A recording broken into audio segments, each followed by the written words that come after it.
By 1875, ruin beckoned, and in desperation, Ismail Pasha sold off perhaps his greatest asset, the shares held in the Suez Canal, conceived and constructed as a joint venture between the Egyptian government and the French-led Suez Canal Company. Now, for just over £4 million, the British gained nearly 50% of the shares, and the preservation of the route through the canal became an absolute priority of British foreign policy. For the Khedive, the money raised was but a drop in the ocean of debt. His financial troubles resulted in the establishment of the Caisse de la Dette Publique in 1876.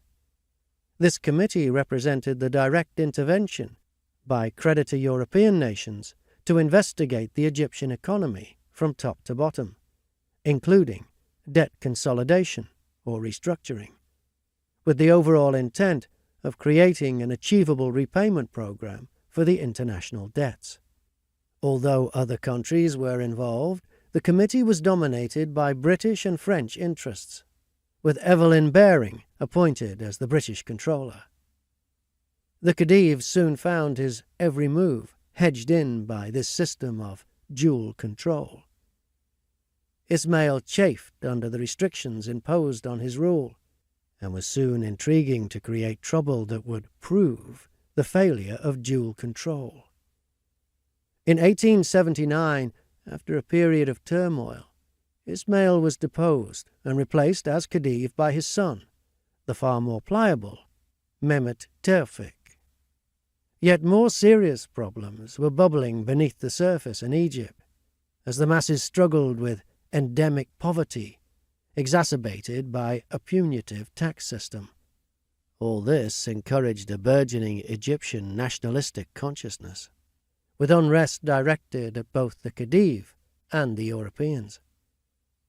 One of the most influential figures in this movement was Colonel Ahmed Arabi, who, although routinely denigrated in contemporary British accounts, possessed a strength of purpose that channeled the widespread popular unrest into an effective military-led revolt against Tevfik on the 9th of September 1881.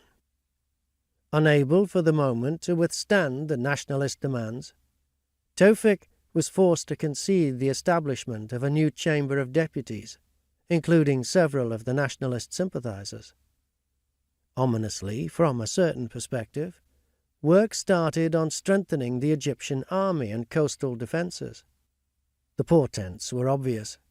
This could be a threat to the control of the Suez Canal. Britain would never officially condone espionage, but in January 1882, Major Alexander Tulloch decided to investigate on his own account, combining a bit of freelance spying with shooting game. The Egyptians proved to be charming hosts, tolerant to a fault of his covert activities,